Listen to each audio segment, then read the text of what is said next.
Monsieur le Président, Excellences, Mesdames et Messieurs les chefs d'État et de gouvernement, Monsieur le Secrétaire général des Nations Unies, distingués invités, Mesdames et Messieurs, l'histoire des Nations Unies est celle de la confiance dans des réponses collectives aux crises les plus graves. Mais chacun d'entre nous voit bien que nous sommes aujourd'hui à la croisée des chemins. D'une part, notre modèle multilatéral et nos institutions vieillissantes ne sont plus à même de faire face aux nouveaux défis qui sont, convenons-en, d'une complexité inédite. D'autre part, nos discussions comme nos engagements multilatéraux de ces dernières années restent souvent lettres mortes. C'est pourquoi il y a de réelles raisons d'être inquiet quand on regarde l'avenir. Inquiet pour le futur de notre planète qui est traversée par des crises complexes. Inquiet pour le futur de notre jeunesse, au vu des défis dont elle hérite, et je pense bien sûr d'abord aux défis environnementaux. Inquiet enfin pour le futur de nos institutions qui ne sont pas adaptées aux réalités contemporaines et qui ne remplissent plus leurs promesses. Nous n'avons donc pas le choix. Nous ne pouvons pas persister dans des systèmes qui peinent à tenir leurs promesses et qui ne reflètent plus les réalités du monde. Nous devons nous engager dans une transformation profonde. C'est pourquoi je me présente devant vous aujourd'hui avec une conviction et une vision claire pour l'avenir. Ma conviction, c'est que notre chemin est possible. C'est un chemin où la coopération internationale se revitalise en se faisant plus inclusive et plus respectueuse. Ma vision, c'est celle d'une Afrique qui prend pleinement son rôle de partenaire stratégique dans la construction de nouvelles règles de régulation planétaire. Ma première observation est que mon pays, le Togo, regarde vers l'avenir avec espoir et détermination. Au Togo, nous travaillons à un développement qui doit être durable, mais aussi équitable et inclusif. Pour cela, nous savons qu'il nous faut bâtir un État fort, visionnaire et protecteur. Nous le faisons en tant que nation, parce que c'est notre responsabilité envers les générations actuelles et futures. Cela passe par des investissements massifs dans nos systèmes d'éducation et de santé. Cela passe par la réduction de la fracture numérique. Cela passe aussi par notre engagement dans la transition écologique comme par notre action en faveur de l'égalité de genre. Ma deuxième observation, c'est que regarder vers l'avenir aujourd'hui, c'est regarder vers l'Afrique. Notre continent n'est plus seulement une région en développement. C'est tout simplement le prochain moteur de la croissance mondiale. Car c'est en Afrique que se trouve et se trouvera encore pour longtemps la jeunesse mondiale. C'est là que se trouvera le potentiel de développement le plus fort pour les marchés émergents liés à l'innovation technologique et à l'entrepreneuriat. C'est notamment en Afrique que l'économie verte et bleue offre des opportunités considérables pour un développement durable. Notre continent est riche en ressources naturelles. Correctement exploitées, elles peuvent transformer l'Afrique en un pôle mondial d'énergie propre et renouvelable. C'est aussi là que nous devons expérimenter les nouveaux modèles de partenariat dont nous avons besoin, notamment entre le secteur privé et le secteur public.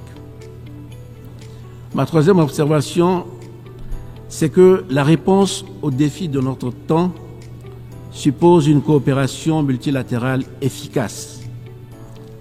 Les défis alimentaires, sécuritaires ou écologiques dépassent ce que chaque pays est capable de gérer efficacement à lui seul.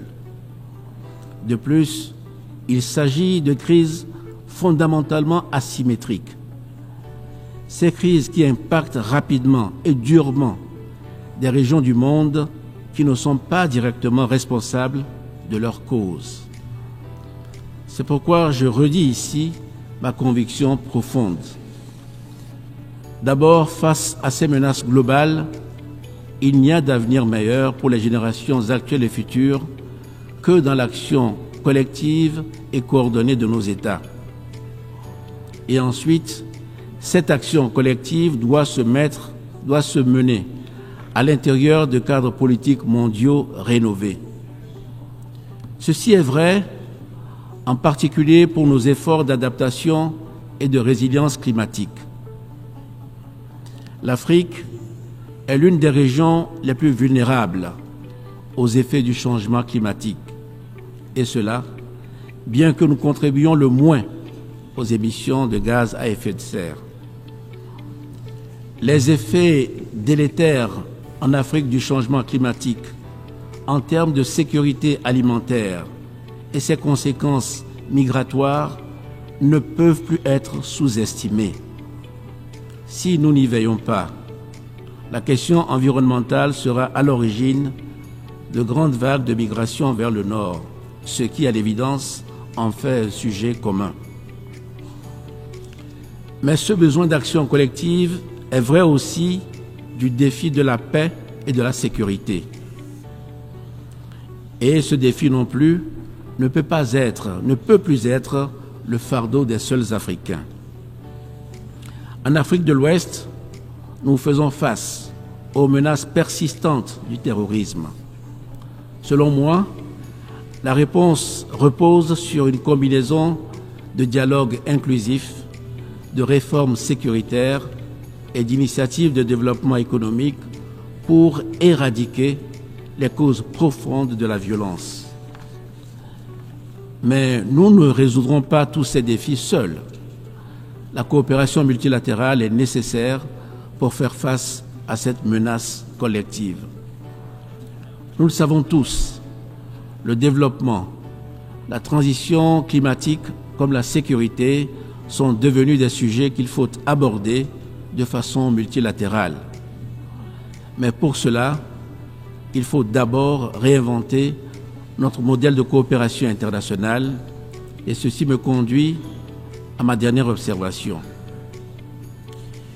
Il n'y aura pas de coopération internationale renforcée sans un nouveau modèle de partenariat plus équitable et plus respectueux des États africains. Nous avons un besoin urgent de réinventer le modèle du multilatéralisme pour rééquilibrer les efforts dans la coopération internationale. Dans ce cadre, notre continent, l'Afrique, mérite une attention particulière. Tout d'abord, il faut davantage de respect et de dignité pour les États africains sur la scène internationale. Il est temps de reconnaître que nous sommes des acteurs stratégiques à part entière, capables de contribuer de manière significative aux efforts mondiaux pour la paix, le développement durable et la dignité humaine. Le respect de la dignité humaine n'est pas seulement un principe qui doit guider l'ensemble de nos actions quotidiennes à l'intérieur de nos frontières. Le respect et la dignité de nos peuples doivent être reconnus à travers leur représentation et surtout l'importance donnée à leur voix qui doit s'exprimer et être respectée dans les forums internationaux. Ensuite, il faut un nouveau modèle de coopération internationale qui s'appuie plus largement sur la localisation. les solutions universelles imposées de l'extérieur peuvent, c'est vrai, avoir quelques vertus, mais elles n'ont que très partiellement fait leurs preuves. Malgré les efforts de ces dernières années, l'aide internationale reste trop souvent déconnectée des besoins et des capacités d'agir des populations qui en bénéficient. La localisation doit être un engagement profond à reconnaître l'expertise locale en permettant aux États de jouer leur rôle dans la définition des priorités et la mise en œuvre des programmes. Le Togo est résolu à être un acteur de premier plan dans cette transformation. Je lance un appel à tous les acteurs internationaux pour qu'ils soutiennent une coopération plus équitable et respectueuse. Excellences, Mesdames et Messieurs, l'Afrique est prête. Elle est prête à jouer le rôle qui lui revient sur la scène internationale. Mais elle aspire à être respectée, écoutée et soutenue dans les efforts de manière équitable. Ensemble, travaillons à construire un monde où chaque nation, chaque individu peut vivre avec dignité, en harmonie avec les autres et avec notre planète. Je vous remercie.